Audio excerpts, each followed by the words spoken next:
श्रीमन नारायण लक्ष्मी नारायण भक्तजनों, बंधुजनों, आप सभी को माघ मास के कृष्ण पक्ष की एकादशी षटतिला एकादशी व्रत की हार्दिक शुभकामनाएं।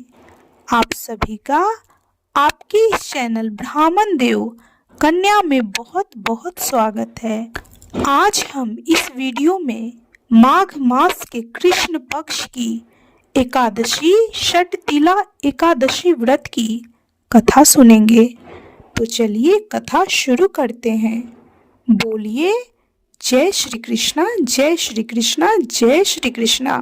एक समय दालभ्य ऋषि ने पुलस्त्य ऋषि से पूछा कि हे महाराज, पृथ्वी लोक में मनुष्य ब्रह्मा हत्या इत्यादि महान पाप करते हैं।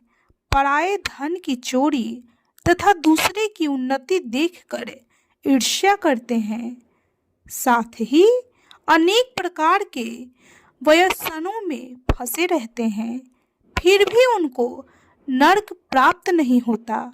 इसका क्या कारण है? वे न जाने कौन सा दान पुण्य करते हैं जिससे उनके पाप नष्ट हो जाते हैं। यह सब कृपा पूर्वक आप कहिए। पुलस्त्य मुनि कहने लगे कि हे महाभाग, आपने मुझसे अत्यंत गंभीर प्रश्न पूछा है। इससे संसार के जीवों का अत्यंत भला होगा। इस भेद को ब्रह्मा, विष्णु, रुद्र तथा इंद्र आदि भी नहीं जानते, परंतु मैं आपको यह गुप्त तत्व अवश्य बताऊंगा। उन्होंने कहा कि माघ मास लगते ही मनुष्य को स्नान आदि करके शुद्ध रहना चाहिए। इंद्रियों को वश में करे काम, क्रोध, लोभ, मोह, अहंकार, ईर्ष्या तथा द्वेष आदि का त्याग करे भगवान श्री हरि विष्णु का स्मरण करना चाहिए।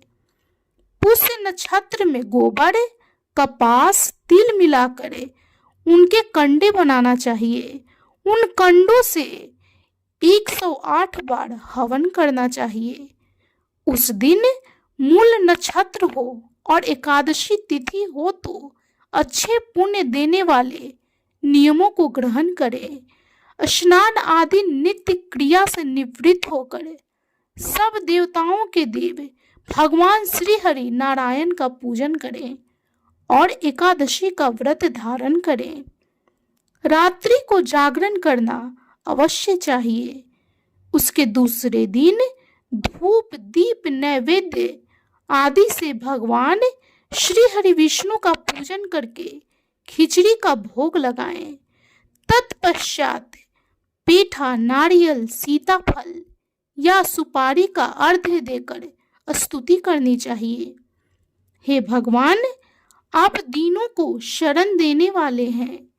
इस संसार सागर में फंसे हुए को उद्धार करने वाले हैं। हे पुंडरीकाक्ष, हे विश्वभावन, हे सुब्रमण्यम, हे पूर्वज, हे जगतपते, आप माता लक्ष्मी जी सहित इस तुक्ष अर्घ्य को ग्रहण करें। इसके पश्चात जल से भरा घड़ा ब्राह्मण को दान करें तथा ब्राह्मण को श्याम, काली गौ और तिल पात्र देना भी उत्तम है। तिल स्नान और भोजन दोनों ही श्रेष्ठ है। इस प्रकार जो मनुष्य जितने तिलों का दान करता है उतने ही 1000 वर्ष से स्वर्ग में वास करता है। तिल स्नान, तिल का उबटन, तिल का हवन, तिल का तर्पण, तिल का भोजन और तिलों का दान, ये तिल के 6 प्रकार हैं। इनके प्रयोग के कारण यह एकादशी षटतिला एकादशी कहलाती है। इस व्रत के करने से अनेक प्रकार के पाप नष्ट हो जाते हैं। इतना कहकर पुलस्त्य ऋषि कहने लगे कि अब मैं आपसे इस एकादशी की व्रत कथा कहता हूँ। एक समय नारद जी ने भगवान श्री हरि विष्णु से प्रश्न किया था और भगवान श्री हरि विष्णु ने जो षटतिला एकादशी का महात्म्य नारद जी से कहा था वो मैं आपसे कहता हूँ।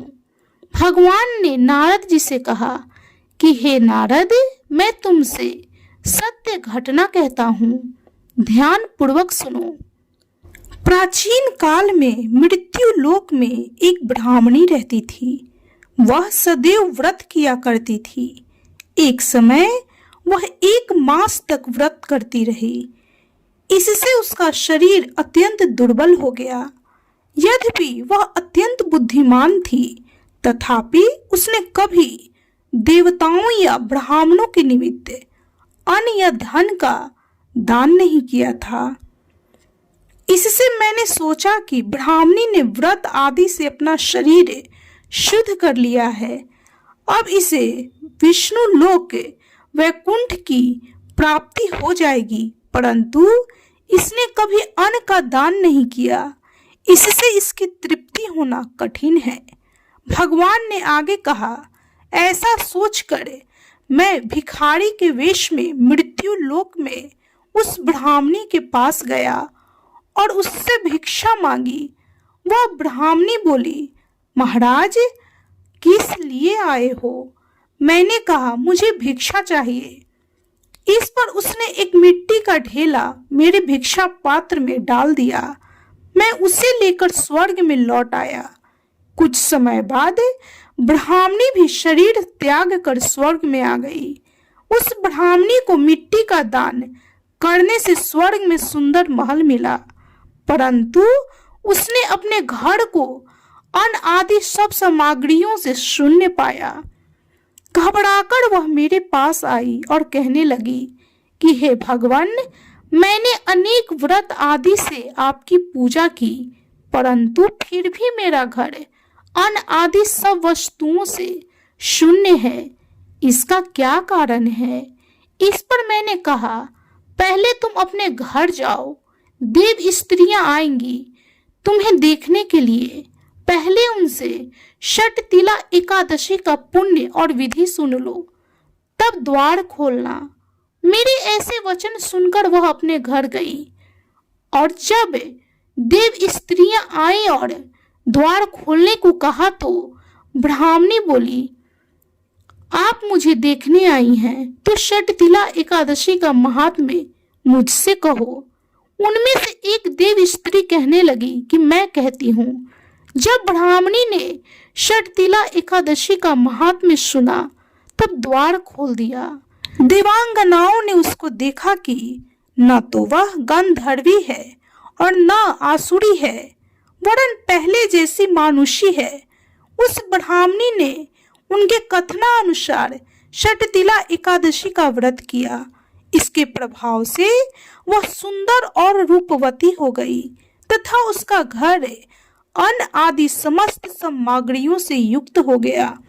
अतः मनुष्यों को मूर्खता त्याग करे षटतिला एकादशी का व्रत और लोभ न करके तिल आदि का दान करना चाहिए।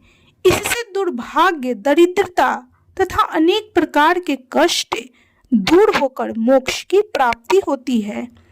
इस दिन अन्न का दान अवश्य करना चाहिए। इस प्रकार षटतिला एकादशी व्रत की यह कथा संपन्न हुई। तो बोलिए भगवान श्री हरि विष्णु की जय, माता लक्ष्मी की जय, माँ तुलसी की जय, समस्त देवी देवताओं की जय।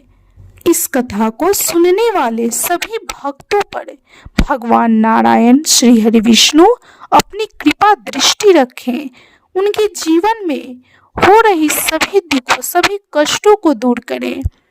भक्तजनों, बंधुजनों, यदि आपको यह कथा अच्छी लगी हो तो प्लीज वीडियो को लाइक कीजिए। चैनल पे यदि नए हैं तो कृपया चैनल को सब्सक्राइब कर बेल आइकन को प्रेस करना बिल्कुल भी ना भूलें और कमेंट में जय श्री कृष्णा, ओम नमो भगवते वासुदेवाय नमः अवश्य लिखें।